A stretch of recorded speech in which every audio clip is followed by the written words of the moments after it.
ইলিশ মাছ ভাজা ইলিশ মাছ ভাজা ভাত কত টাকা? 75 টাকা। 75 টাকা। 75 টাকা। কি কোন ভাই, এত সস্তা কি হ্যাঁ ভাই, আমরা অফার দিছি, সবাই যেন খাইতে পারে এই অফার। এই ইলিশ ভাজাটা তাহলে কত? 60 টাকা।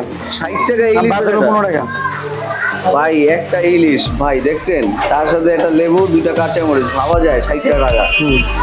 আরো আইটেম আছে, আর কি কি আইটেম আছে? করলা ভাজি আছে, করলা ভাজি, রুই ভাজি ডিম আছে, রুই মাছের ডিম। ডিম আছে। রুই মাছের ডিম কত ভাই? রুই ভাজি ডিম আপনার 50 টাকা। 50 টাকা? তো ভাই সবকিছু সস্তা দেখা যায়। করলা ভাজি 30 টাকা। করলা ভাজি 30, ডিম আছে 30 টাকা। ডিম 30। এই রুই মাছ আছে 50 টাকা। মুরগি আছে, এটা মুরগি 60 টাকা। গরু নাই? গরু গরু আছে, সপ্তাহে একদিন হয়। সপ্তাহে দিন হয়। মাছ আছে, তেলাপিয়া মাছ 50 টাকা। তেলাপিয়া 50। 50 টাকা। তো ভাই সবই সস্তা। হ্যাঁ। কিভাবে করেন ভাই এত সস্তায় দিয়া দোকানদারি? পাবলিক খায় সেই শান্তি পায়, আমরাও শান্তি। মানে আপনাদের সেল বেশি, বেশি, লাভ কম। লাভ কম। তো ভাই যদি কাস্টমার আসতে চায় ভিডিও দেখে, তাহলে কোথায় আসবে? সাতপাখি রায়ারবন মোল্লা হোটেল।